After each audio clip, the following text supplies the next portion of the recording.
ओम अज्ञानतिमिरान्धस्य ज्ञानाञ्जनशलाकया चक्षुरुन्मिलितं येन तस्मै श्रीगुरवे नमः। नमः ओं विष्णुपदाय कृष्णपृष्ठाय भूतले श्रीमते भक्तिवेदांत स्वामिनिति नामिने। नमस्ते सरस्वती देवे गौरवाणी प्रचारिणे निर्विशेष शून्यवादी पाश्चात्य देशतारिणे। वंशाकल्पतरुभ्यश्च कृपा सिन्धु एव च पतितानां पावनेभ्यो वैष्णवेभ्यो नमो नमः। जय श्री कृष्ण चैतन्य प्रभु नित्यानंद श्री अद्वैत गदाधर श्रीवासादि गौर भक्तवृंद। हरे कृष्णा कृष्ण कृष्ण हरे हरे, हरे राम राम राम हरे हरे। आप सबका स्वागत है। हर दिन अलग अलग विशेष स्थली पे हम लोग दर्शन करके अपने मानव जीवन को धन्य कर रहे हैं। श्री चैतन्य महाप्रभु नित्यानंद प्रभु का आशीर्वाद लेके हम लोग अलग अलग तीर्थों में दर्शन कर रहे हैं, कुंड में नहा रहे हैं, भगवान का आरती कर रहे हैं, प्रसाद चढ़ा रहे हैं और अपने जीवन को हम भगवान के और पास ला रहे हैं। अहो भाग्य हम सबके कि पुरुषोत्तम के महीने में इतना सुंदर धाम यात्रा का जो आयोजन हुआ है, ये भगवान का एक विशेष कृपा है हम सबके ऊपर। तो आज हम लोग जाएंगे रेमुना, उसके बाद हम लोग जाएंगे वन विष्णुपुर। कलकत्ता से करीबन 140 किलोमीटर की दूरी में, मतलब ओडिशा के एकदम बॉर्डर में ये धाम है। इसके बारे में श्री चैतन्य महाप्रभु स्वयं चैतन्य चैतन्य में बता रहे हैं। गोपीनाथे रेमुनाथे गोपीनाथ परम मोहन भक्ति करी कोइल प्रभु तार दर्शन। चैतन्य चैतन्य मध्य लीला में 4वां अध्याय में श्री चैतन्य महाप्रभु के बारे में बताया गया है। खीर चोरा गोपीनाथ प्रसिद्ध तार नाम भक्तगणे कहे प्रभु सही तो आख्यान। तो खीर चोरा गोपीनाथ का आख्यान श्री चैतन्य महाप्रभु स्वयं बताए थे भक्तों को। पूर्वे माधवेंद्र पुरी लगी खीर कोइलो चुरी अतएव नाम होइलो खीर चोरा हरि। और इनके बारे में बोल रहे हैं श्री चैतन्य महाप्रभु और माधवेंद्रपुरी के बारे में बोल रहे हैं। श्री चैतन्य महाप्रभु के गुरुदेव ईश्वरपुरी, उनके गुरुदेव हो गए श्रीपद माधवेंद्रपुरी। तो बताया जाता है भक्तिलता कल्प वृक्षेर मूल माधवेंद्रपुरी जार जन्म गोपीनाथ खीर कोइलो चुरी। अर्थात भक्ति का लता का जड़ है कौन? स्वयं श्रीपाद माधवेंद्रपुरी। इसलिए गौड़ीय वैष्णव परंपरा के अनुसार ये जो रेमुना धाम है, ये बहुत ही पावन स्थली है, जहां पर भगवान श्री कृष्ण गोपीनाथ का स्वरूप है और वो अपने भक्तों के साथ कैसे प्रेम का आदान प्रदान करते हैं, उसका विशेष निदर्शन इस लीला में लोग कर रहे हैं। इस लीला के माध्यम से, इस क्षेत्र के माध्यम से हम लोग बहुत कुछ सीख सकते हैं। लेकिन पहले हम जाएंगे एक लीला में। कौन सा लीला? रामायण। रामायण के साथ गोपीनाथ का क्या है, या रामायण के साथ रेमुना का क्या है? श्री चैतन्य महाप्रभु का आदेश एवं मान के रूप सनातन साधु गोस्वामी एवं उनके अनुयायी भक्त वृंद में एक विशेष भक्त हुए जो चैतन्य महाप्रभु की सेवा में, नित्यानंद प्रभु की सेवा में ओडिशा में आए, वह है श्यामानंद प्रभु। श्यामानंद प्रभु के बहुत ही निकट शिष्य हुए श्री रसिकानंद गौड़ प्रभु। वो इस क्षेत्र में प्रचार करते थे। उनके शिष्य हुए श्री किशोरानंद देव गोस्वामी जी उत्कल भाष्य में श्रुतिसार नाम एक ग्रंथ या शास्त्र रचना किए। अनेक पुराणों से इस क्षेत्र के बारे में उन्होंने लेखनी लिखा, ताल के पत्ते पे पुथी में, जिसको बोलते हैं श्रुतिसार। श्रुति के लिए जो सार है वो है रेमुना का लीला। तो रेमुना के लीला के बारे में रामायण में हमको जाना पड़ेगा। श्री रामचंद्र जब त्रेता युग में जब चित्रकूट पर्वत में अपने पत्नी श्री सीता ठाकुरानी सीता देवी एवं लक्ष्मण के साथ, भ्राता लक्ष्मण के साथ निवास कर रहे थे, एक दिन अचानक गायों को देख के उनको बहुत प्रेम आया और गायों के बारे में, कैसे ये गाय हमारी माँ है, सप्तम माँ है और उनका कृपा से हम सब इतना पुष्ट रहते हैं, इनका सबका लीला श्रवण कराते हुए सीता मैया को अचंभित करते हैं वो। तो सीता मैया बोलते हैं कि प्रभु आप अचानक गाय के बारे में बता रहे हैं। तो श्री रामचंद्र बोलते हैं कि हम जब दूसरे लीला पे आएंगे हम इन गायों के साथ ही रहेंगे और मेरा नाम होगा गोपाल, मेरा नाम होगा क्या नाम है, गोविंद, गो एवं ब्राह्मण की हितकारी। और मेरे हाथ में तीर धनुष नहीं रहेगा, धनुष बाण नहीं रहेगा, मेरे हाथ में रहेगा बांसुरी। सीता मैया का अनुरोध से श्री रामचंद्र सीता मैया से कुछ समय मांग के एक गुफा के भीतर एक काला सुंदर पत्थर के ऊपर धनुष और बाण से एक कृष्ण विग्रह बनाते हैं, जहां पर चाणूर मुष्टिक का लीला वो दिखाते हैं, गोपियों के साथ नीचे लीला दिखाते हैं, गोवत्स दिखाते हैं, गो माता दिखाते हैं। और वही नहीं, उस पत्थर के भीतर संपूर्ण रूप में जम्बू वृक्ष के नीचे स्वयं कृष्ण का दर्शन करते हैं, दर्शन कराते हैं सीता ठाकुरानी को, अर्थात सीता मैया को। सीता मैया इतना खुश होती है कि चित्रकूट के इस पर्वत की गुफा में उस विग्रह का सेवा करना चालू करते हैं।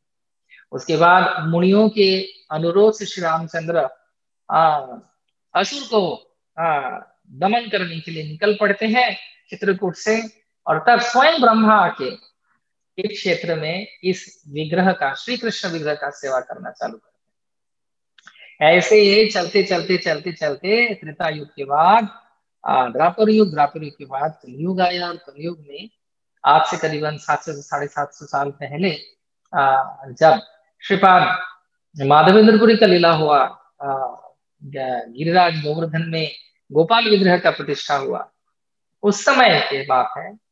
पुरी के राजा उस समय थे लघुना नृसिंह देव। वो तीर्थ यात्रा के लिए चित्रकूट में जाते हैं, वहां पर सपने में ये कृष्ण आते हैं, और कृष्ण का दर्शन पाके उनको इच्छा होता है कि वो पुरी में लेके आए, जगन्नाथ मंदिर में उनका प्रतिष्ठा करें।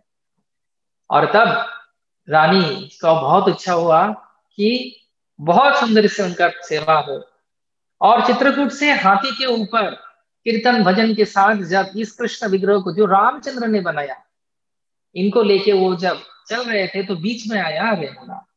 रेमुना के बारे में ये भी बताया जाता है, शास्त्र में उल्लेख है कि श्री रामचंद्र रावण उद्धार के बाद, वध के बाद, पुष्पक विमान में जाने के समय में 3 दिन पुष्पक विमान को इधर रोक के रेमुना में अवस्थान किए। यहाँ पर रामचंडी नाम के एक मंदिर में उन्होंने सम्मान दिया देवी को।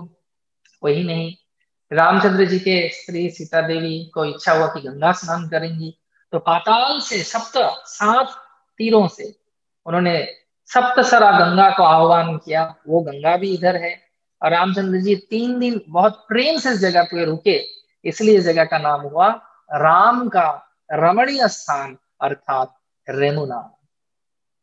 श्री यमुना धाम की, इसलिए रामायण का भी जोग है रेमुना में। तो जब रेमुना में आए ठाकुर जी गोपाल, हाँ कृष्णा, तब उधर जब वो लोग विश्राम कर रहे थे रात को, तो तब रानी के सपने में, राजा के सपने में, लघुना नृसिंहदेव के सपने में, रानी के सपने में गोपाल आके बोलते हैं, कृष्ण आके बोलते हैं कि हमको इधर रहना है। इतने सारे गाय और इतने सारे गोवत्स और इतने सारे घोष को अर्थात गायों के साथ जो रहते हैं, वैश्य को देख के मेरे को वृंदावन स्मरण हो रहा है, मेरे को इधर रहने दीजिए। तो तब फाल्गुनी पूर्णिमा के दिन पे जय गोपाल के नाम से ठाकुर जी को प्रतिष्ठा करके, किसी किसी मत में बताया जाता है गोपीनाथ के नाम पे ये जगह को प्रतिष्ठा करके, वो क्या करते हैं, नाथ ठाकुर जी के लिए बहुत सुंदर एक मंदिर बनाते हैं, और उस मंदिर में सेवा करने के लिए 12 ब्राह्मण परिवार को उधर रखते हैं, और गायों को भी दान में देते हैं, और गोपीनाथ का सेवा चालू होता है जय गोपाल के नाम से। तो इधर जब ये लीला के उपरांत भगवान की ईश्वर विग्रह जो स्वयं भगवान ने ही बनाया था, इधर रेमुना में प्रकट हुए और उनका सेवा चलने लगा। उसके बाद जब गोपाल का आदेश हुआ, कौन से गोपाल, जो श्री माधवेंद्रपुरी को कृपा करके गोवर्धन के ऊपर उनका सेवा जब चालू हुआ, तो गोवर्धन में के ऊपर और वृंदावन में गर्मी का ताप सहन नहीं कर पाए गोपाल, तो तब वो माधवेंद्रपुरी को बोले कि आप पुरी जाओ और पुरी से मलय चंदन लेके आओ। ये मलय चंदन पुरी में मिलता था, उड़ीसा में मिलता था, क्योंकि उत्कल देश में मिलता था, क्योंकि उत्कल देश के राजा और व्यापारी लोग मलेशिया, श्रील प्रभुपाद जी बताते हैं कि मलेशिया में जाते थे जहां पर मलय चंदन का वन रहता था। तो सुमात्रा, जावा, बाली, इंडोनेशिया, मलेशिया में ये प्यार करने के लिए जाते थे। आज भी कटक में एक मेला होता है, बाली यात्रा बोलते हैं, बाली में जाते हैं वो, जाते थे पहले के उनके पूर्वज, उसको स्मरण करके अभी भी बाली यात्रा होता है, बड़ा सा मेला लगता है। तो जब गोपाल ने ऐसा कहा, तो भगवान गोपाल का नाम लेते हुए भज गोविंद गोविंद गोपाल गिरधारी गोपीनाथ नंद दुलाला गोविंद गोविंद गोपाला, ऐसे करके कीर्तन करते हुए पैदल, कभी भोजन हो रहा है कभी भोजन नहीं हो रहा है, सेवा पाके आनंद में, बहुत सारी नीतियों का, बहुत सारे भक्ति के पथ में चलने का नीतियों का नीति जो हम सीख सकते हैं इस लीला के माध्यम से। श्रीपाद माधवेंद्र पुरी श्री चैतन्य महाप्रभु के गुरुदेव ईश्वरपुरी उनके गुरुदेव थे, श्री कृष्ण रस में डूबे हुए रहते थे, और भगवान इसीलिए ऐसे भक्तों को ही सर्व अवस्था में सेवा दान करते हैं। तो अपना सेवा को सम्मान देते हुए, कृष्ण का कृपा समझते हुए वो पूरी की तरफ चले, रेमुना में आए। रेमुना में आके जब गोपीनाथ का दर्शन किए, दर्शन करने के बाद इधर बहुत सुंदर हुआ, तो तब वो क्या करते हैं ना, पूछते हैं उत्तम भोग लागे था बुझी अनुमानी। शिवार शौष्टव देखिए आनंदित मने उत्तम भोग लागे था बुझी अनुमानी, जो इच्छे यहाँ भोग लगे सकल पूजीब, तो इच्छे बिहाने भोग गोपाले लगाइबो। तो उधर सेवा देखना चाहता आ रहे थे, सेवा देख के बहुत प्रसन्न हुए, और उनको लगा कि ये सेवा देख के अगर मैं अच्छा से सीख लूं, मेरे गोपाल के लिए करूंगा। देखिए ये है भाव भक्तों का, कि भक्त जब कहीं पर भी कुछ अच्छा देखते हैं वो कृष्ण के लिए करना चाहते हैं। तो इसलिए ये मन में रख के वो भगवान का सेवा देखने के लिए चलते। इसलिए जब हम धाम यात्रा में जाते हैं, हमको पूछना चाहिए वहां के भक्तों को कि कैसा सेवा होता है, क्या उत्सव होता है, क्या भोग लगता है, क्या क्या भगवान का श्रृंगार होता है, तब जाके धाम का संपूर्ण आस्वादन हम कर सकते हैं भक्ति में। সন্ধ্যায় ভোগ লাগে ক্ষীর অমৃত কেলি নাম, দ্বাদশ মৃত পাত্রে ভরি অমৃত সমান, গোপীনাথের ক্ষীর বলি प्रसिद्ध যার नाम, পৃথিবীতে जैसे भोग नहीं आकार नाम। तो बोल रहे हैं कि ये गोपीनाथ का जो भोग है, इसको उसका नाम है अमृत के लिए खीर, 12 मिट्टी के भांड में दिया जाता था। तो उनको लगा मैं अगर चाखूं तो कितना अच्छा होगा, तो मैं गोपाल के लिए बना सकता, अपने इंद्रदत्त के लिए नहीं, गोपाल के लिए बना सकता हूँ। लेकिन तुरंत उनके मन में खराब लगा, अरे गोविंद का अभी भोग नहीं लगा, भगवान का भी भोग नहीं लगा है, और कैसे हम इनके ऊपर दृष्टिपात करके भोग क्या सोच रहे हैं। तो बहुत धिक्कार होता है अपने आपके ऊपर उनको, माधवेंद्र पुरी को। और एक शून्य हाट में जहां पर बाजार बैठा था, उस जगह पे जाके, तो खाली था, शाम के वक्त उधर कीर्तन करना चालू करते, हरे कृष्ण कृष्ण कृष्ण हरे हरे, हरे राम राम हरे। देखिए भक्त का भाव कि सब समय उद्ग्रीव है कैसे भगवान का सेवा करें।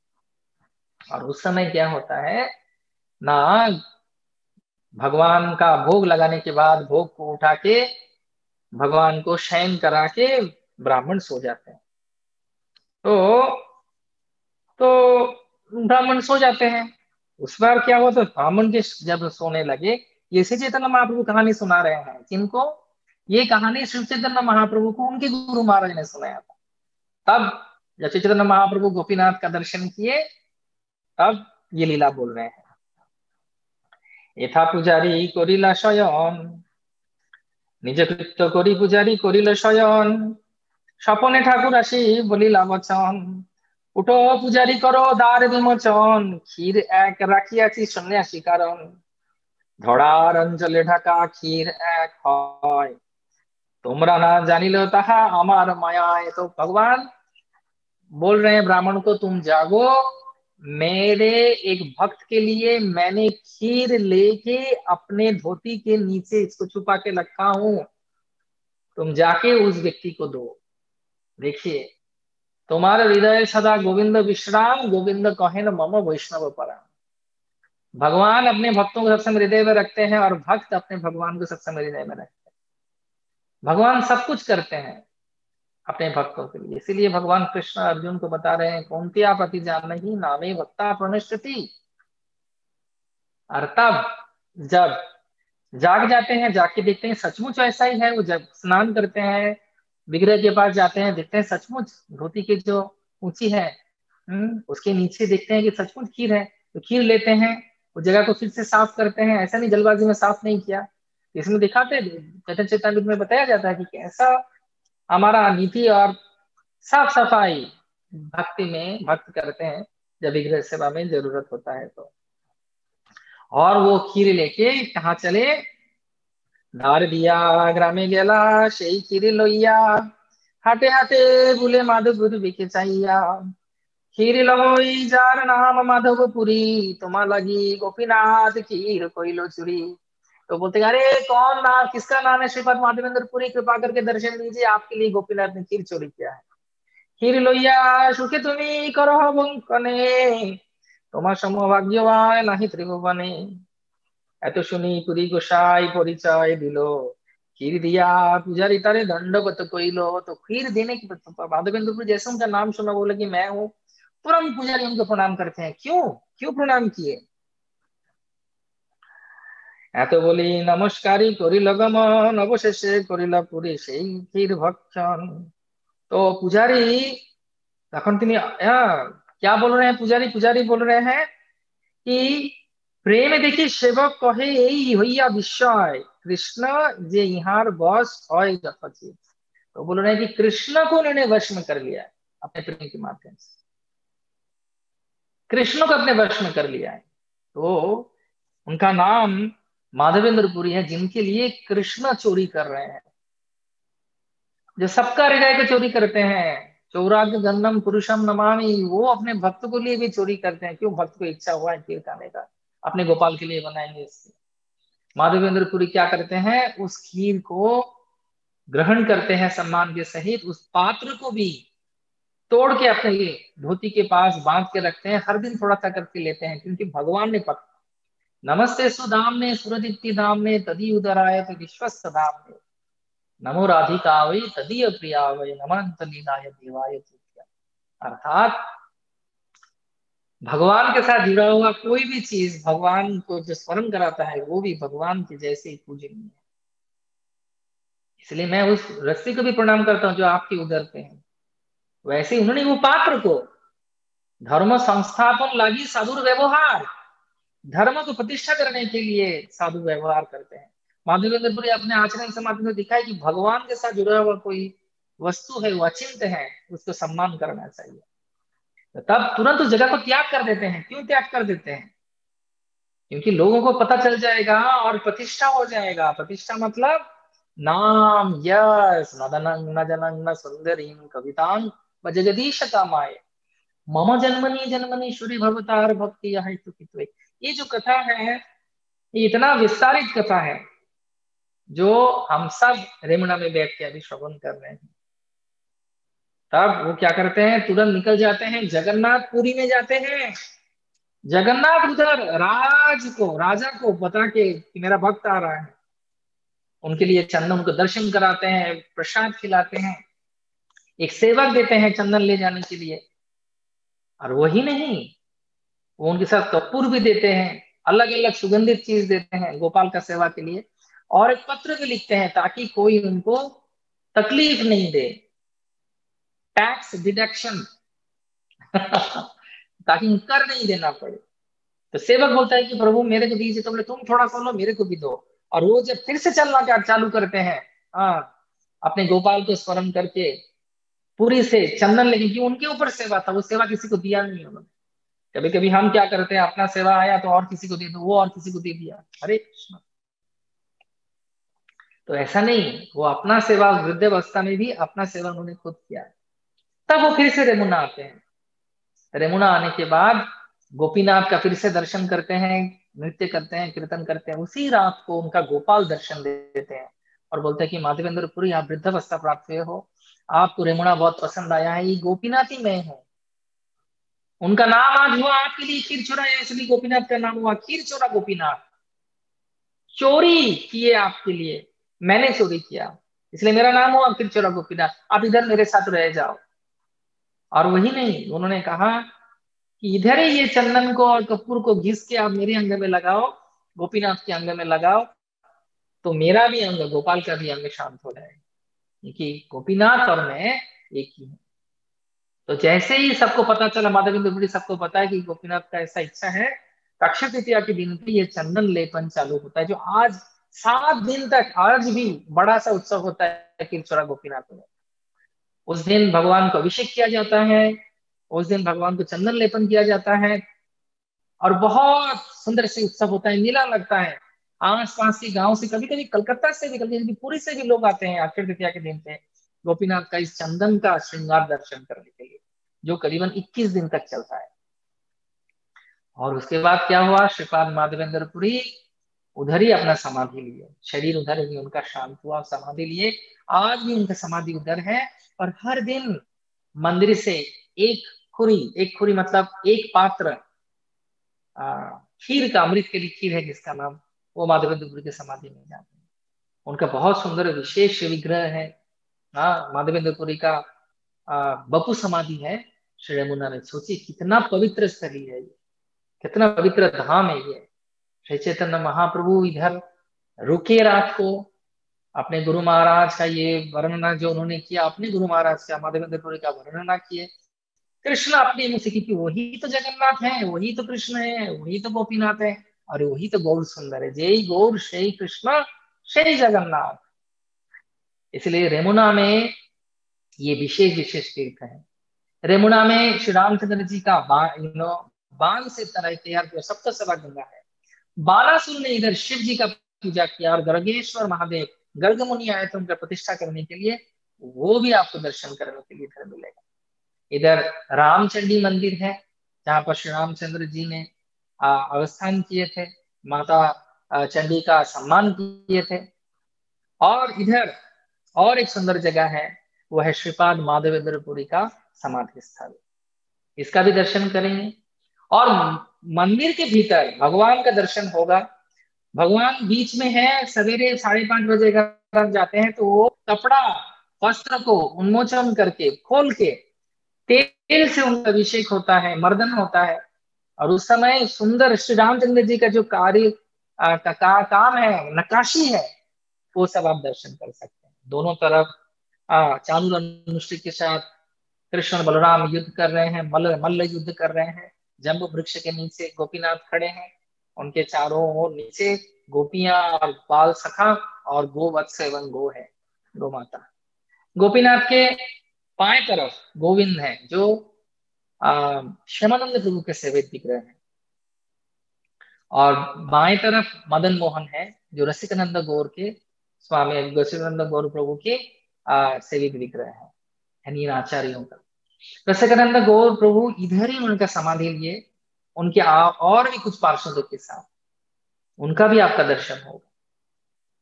और श्री चैतन्य महाप्रभु का पादस्थली, पाद तीर्थ इधर प्रतिष्ठा किए कौन, श्रील भक्त सिद्धांत सरस्वती ठाकुर श्रील प्रभुपाद की गुरु महाराज। पहले वो वृक्ष था जिसके नीचे श्रीपाद माधवेंद्र पुरी जप किए, लेकिन तूफान के वजह से वो भी भगवत धाम लौट के चले गए। तो ये है रेमुना धाम। अभी और भी एक सुखबर है कि इस रेमुना धाम पे इस्कॉन का एक सुंदर सेंटर हुआ है, और हमारे बहुत ही प्रिय मुकुंद चैतन्य प्रभु उधर उसका दायित्व लिए हैं। और बहुत सुंदर से आपको उधर प्रसाद मिलेगा, रहने का भी जगह मिलेगा, और आप श्री गोपीनाथ का दर्शन कर सकते हैं। खास करके मेरे को सबसे अच्छा लगता है मंगल आरती के समय पे, एवं रात को जब 8:30 से 9 बजे भगवान का एक शयन आरती होता है, बहुत ही मन मुग्धकर और आध्यात्मिक होता है। और खीर, मेरे मुंह पे तो अभी पानी आ गया उसको स्मरण करके। इसलिए आइए हम सब प्रार्थना करें गोपीनाथ से, गोपीनाथ मम निवेदन सुनो, বিষয়ী দুর্জন সদা কামে রত, কিছু নাহি মোর গুণ, কিছু নাহি মোর গুণ। গোপীনাথ মম নিবেদন सुनो।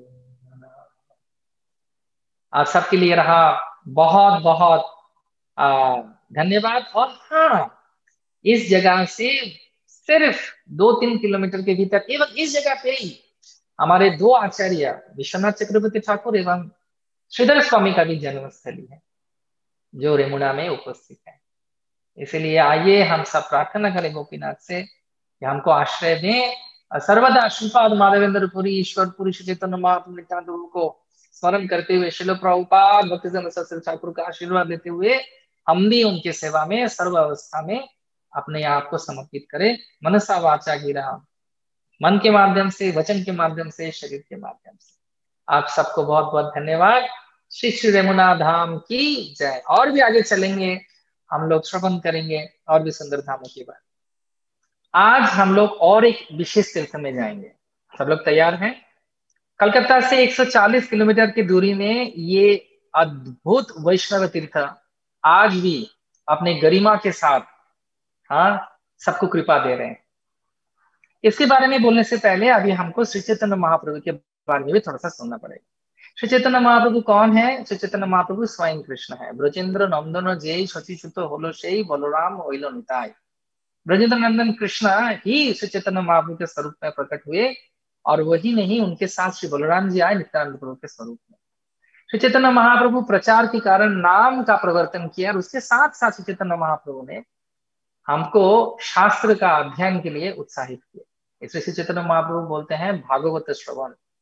और इसी कारण के लिए श्री चैतन्य महाप्रभु अपने जो 6 गोस्वामी थे, 6 गोस्वामी है, श्री रूप से सनातन भट्ट रघुनाथ, श्रीजीव गोपाल भट्ट दास रघुनाथ, इनको वैष्णव शास्त्र अध्ययन एवं लिखने के लिए उन्होंने कहा, ताकि जब तक आधार नहीं मिलेगा शास्त्र का, अर्थात दृष्टि हमको नहीं प्राप्त होगा दर्शन के माध्यम से, गौड़ीय वैष्णव दर्शन के माध्यम से, हमारा भक्ति में हम दृढ़ नहीं हो पाएंगे और हम आगे भी नहीं चल पाएंगे। इसलिए शास्त्र जो है ये हमारे जीवन का, भक्ति जीवन का एक विशेष आधार है।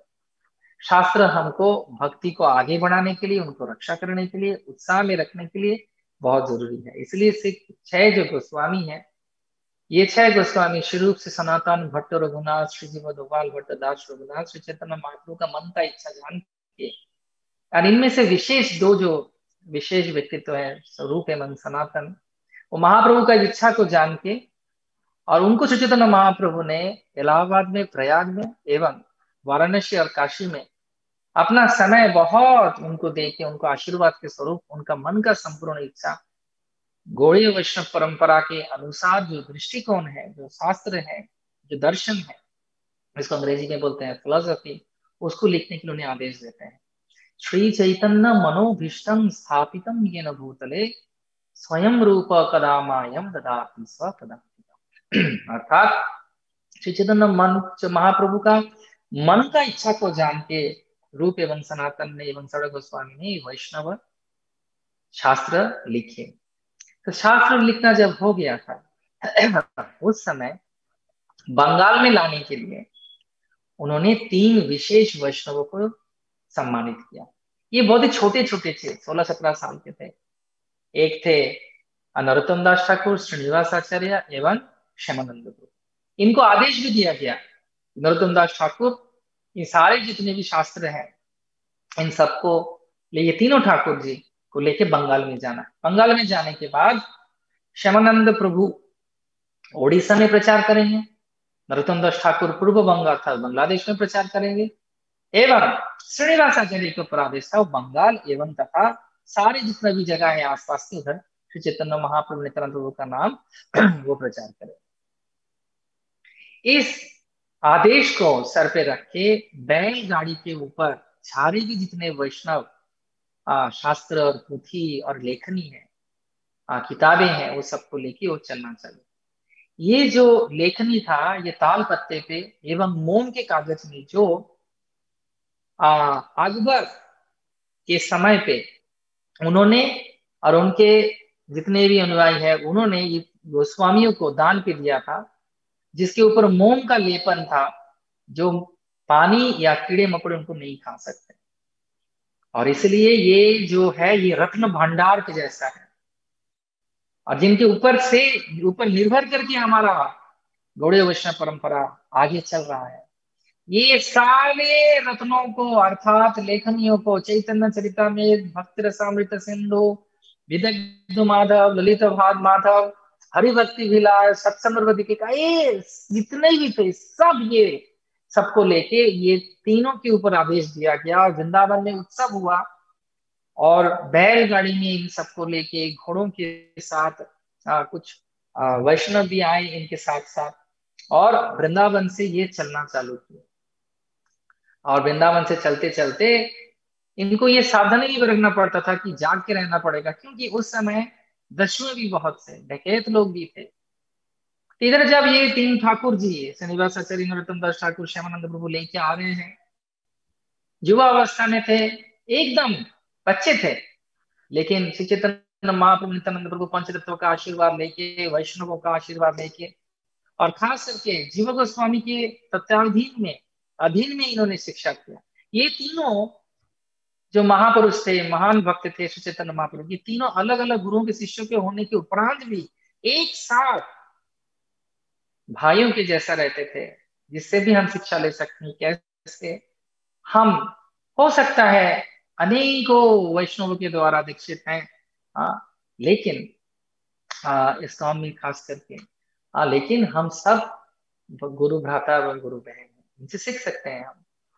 और तब वो जब चले, और चलने के उपरांत एक जगह पे वो रात को रुके, अलग अलग जगह पे रात को रुके, लेकिन सब जगह पे कीर्तन हुआ, भजन हुआ, और सबको भक्त बनाते बनाते ये सारा जो मंडली था, जो बैलगाड़ी के ऊपर वैष्णव शास्त्र को लेके आ रहे थे, आते आते बंगाल में प्रवेश किए। कहां पर? वन विष्णुपुर की जगह। वन विष्णुपुर का पहले का नाम था वन विष्णुपुर, अभी उसका नाम है विष्णुपुर। कलकत्ता से करीब 140 किलोमीटर दूर है, सिर्फ 140 किलोमीटर। रात को उधर रुके, उनको पता था कि ये बड़ा एक दस्यु जो है, डकैत राजा था उधर, डकैत राजा, उसका नाम था वीर हामवीर, और उनका रानी का नाम था सुरेशना।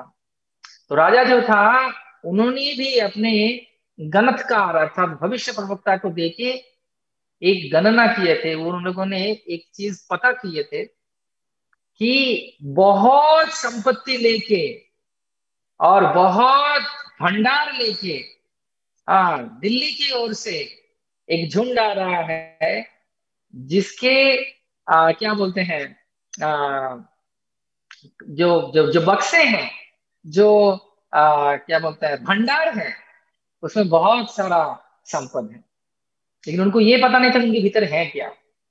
तो ये दस्यु राजा थे, तो वीर हामवीर, उन्होंने जब श्रीनिवास आचार्य, नरोत्तम दास ठाकुर एवं श्यामानंद प्रभु विश्राम ले रहे थे, रात को सब लोग सो गए कीर्तन के बाद, थक के, चलने के कारण से थक के, तो अचानक क्या होता है, धीरे से किसी को भी नहीं बता के, कि ये तो मतलब बहुत ही उनको सीख था कैसे चोरी करना है। तो वो चोरी करके ले जाते हैं। सवेरे जब उठते हैं, ये वैष्णव देखते हैं कि अरे कुछ भी नहीं है इधर, तो वो बहुत दुख करते हैं, लेकिन समझते हैं जरूर से इधर श्री चैतन्य महाप्रभु नित्यानंद का विशेष कृपा रहेगा, कोई तो कारण रहेगा। और इस कारण के हेतु श्रीनिवास आचार्य बोलते हैं कि मैं इधर रह जाता हूँ, और वो श्यामानंद प्रभु को भेजते हैं दिशा की तरफ, नरोत्तम दास ठाकुर को पूर्व बंग की तरफ, और खुद रह के पता करते हैं कि दस्यु राजा ने ही ये चोरी किया है। तो क्या करेंगे, राजा तो दस्यु है, वो तो अकेले हैं, लेकिन उनके भीतर जो शक्ति था वो है कृष्ण का शक्ति। कृष्ण शक्ति बिना ना हो तार प्रवर्तन। और भी उनके साथ था उनका ज्ञान, उनका क्षण गोस्वामियों का आशीर्वाद, जीव गोस्वामी का शिक्षा, एवं उनका जो सौंदर्य था श्रीनिवास आचार्य का, जिसको देख के जो भी उनको देखते थे, उनको श्री चैतन्य महाप्रभु का स्मरण होता था।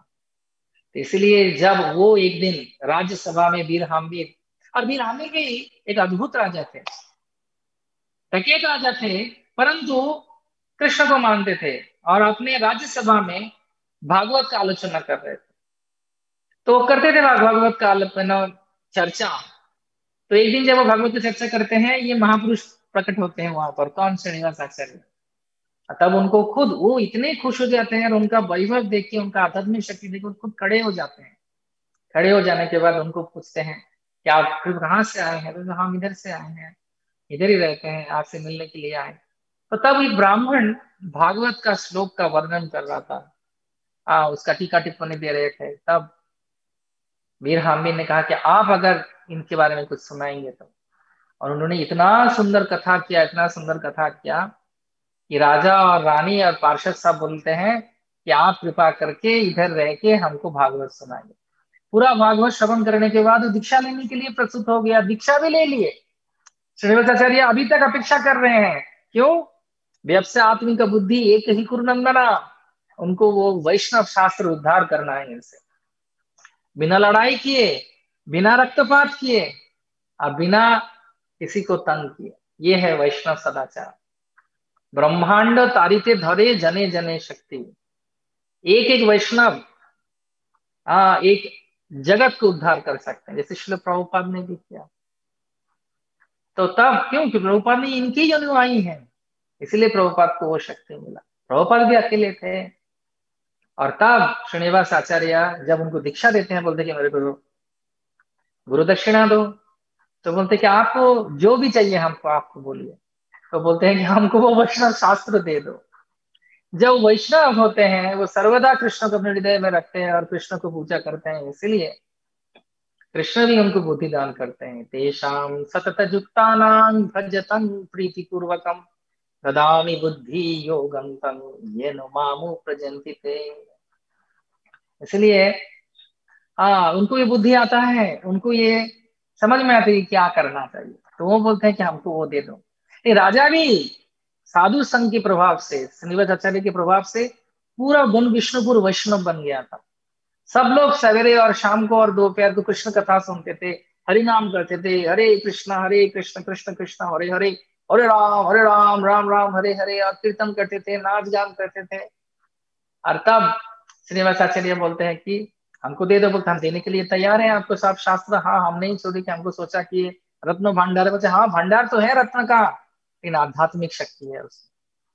तो फिर बोलते हैं गुरुदेव ये श्रीनिवास आचार्य, हे आचार्य, आपको एक शर्त है, विनीत अनुरोध है, एक शर्त है।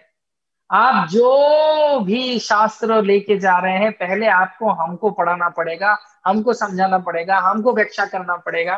और इसके माध्यम से वो और भी बहुत समय के लिए श्रीनिवास आचार्य के उधर ही रुक लेते हैं, और श्रीनिवास आचार्य रह के पूरा वैष्णव ग्रंथों का विवरण विस्तृत रूप से यहाँ पर वीर हामवीर को, उनके रानी को, प्रजाओं को सुनाते हैं और उन सबको वैष्णव बनाते हैं। उनके माध्यम से 108 मंदिर बनता है जो अभी भी है, और इतने सुंदर मंदिर है कि आज वर्ल्ड हेरिटेज साइट के सम्मानित किया गया है इस जगह को।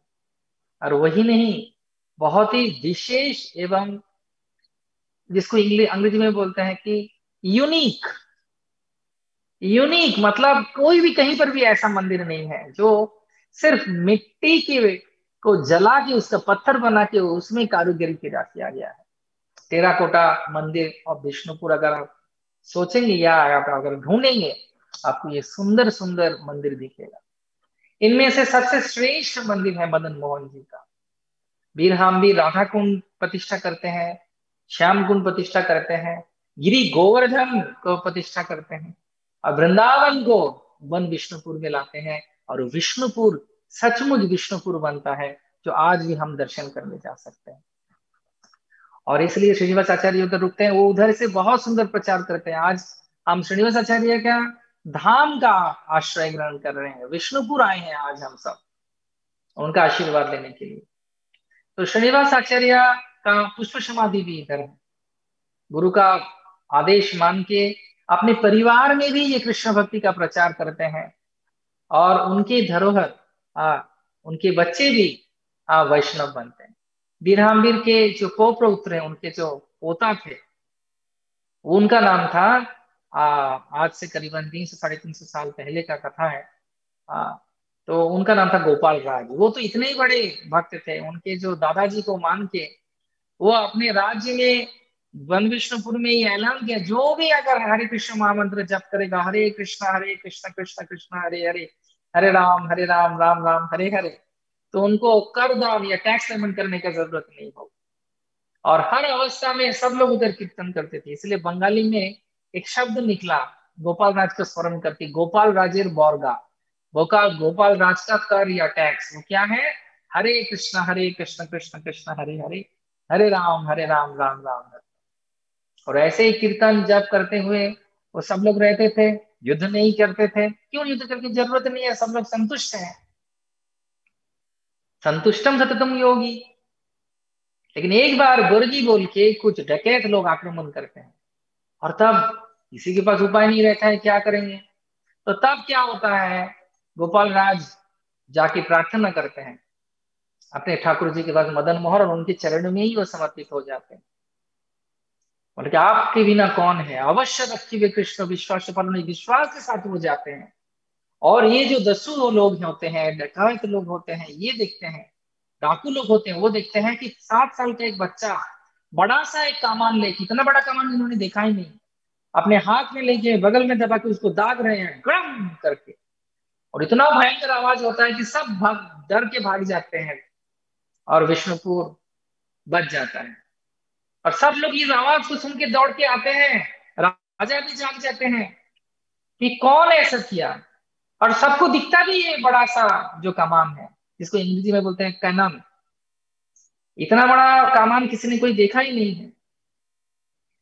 तो वो जाते हैं मदन मोहन मंदिर में, और मदन मोहन का जैसे ही दरवाजा खुलता है मंदिर में, दिखा जाता है कि मदन मोहन जी संपूर्ण रूप में बारूद से भरे हुए हैं। क्यों? ये कमान जो दागता है उसके शरीर पे काम बारूद उड़ के आता है। और तब सब लोग भगवान को स्मरण करते हैं। क्यों? भगवान संपूर्ण रूप में राखे होरी मारे के, मारे होरी राखे के, अर्थात श्री हरि ने, मदन मोहन ने खुद जाके 7 साल का बच्चे के स्वरूप में हम सबको उद्धार किया। आज भी वो जो कमान है, वो कैनन है, वो विष्णुपुर में है।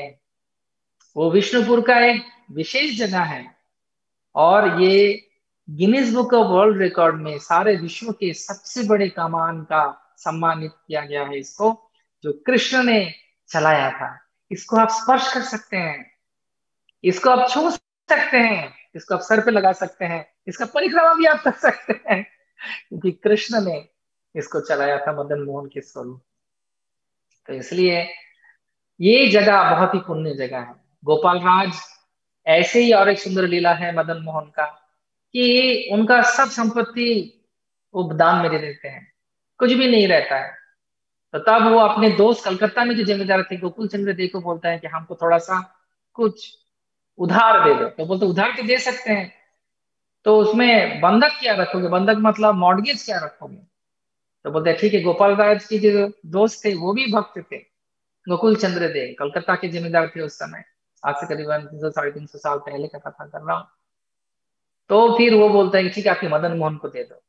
तो वो भी एक शर्त रखते हैं गोपाल राज की, मदन मोहन को एक शर्त मैं आपको दूंगा, अगर 108 जो ठाकुर जी हैं, हाँ, वीर हाम्बी ने एक बहुत सुंदर राष्ट्र मंच बनाया था, वो मंच अभी भी है, अपूर्व है, बहुत सुंदर है उसका कारीगरी, नकाशी। तो उधर 108 रखते हैं, और मदन मोहन सपने में आके बोलते हैं कि मैं नरम रहूंगा। तो बोलते हैं ठीक है, आपको अगर मदन मोहन को आप स्पर्श करके समझ जाओगे कि आंख आंख बंद कर दिया जाएगा, और अगर आप स्पर्श करके समझ जाओगे कौन से मदन मोहन, तो आप ले सकते हो। और वैसा ही हुआ।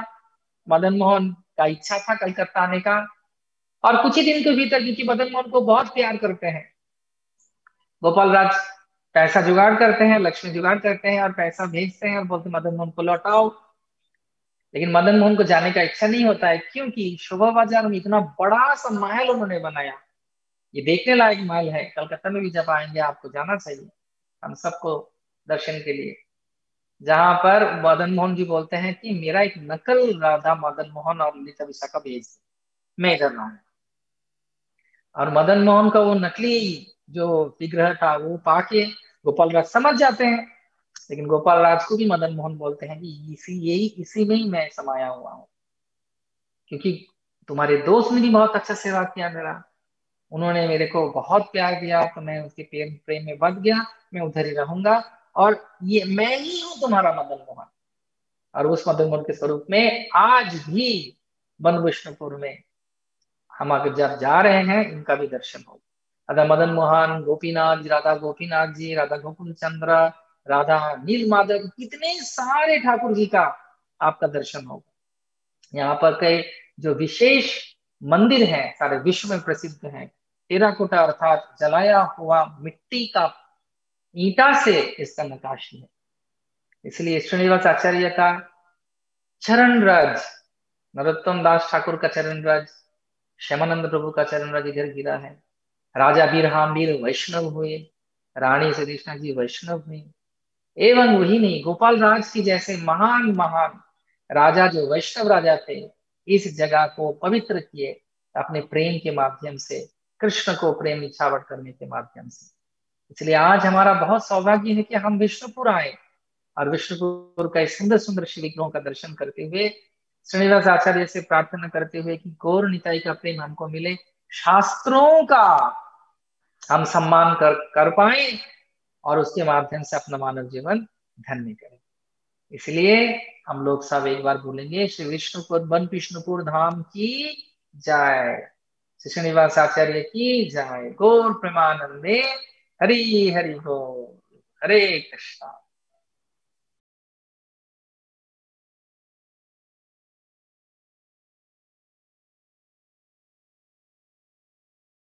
RG Media YouTube channel. Like, share, subscribe.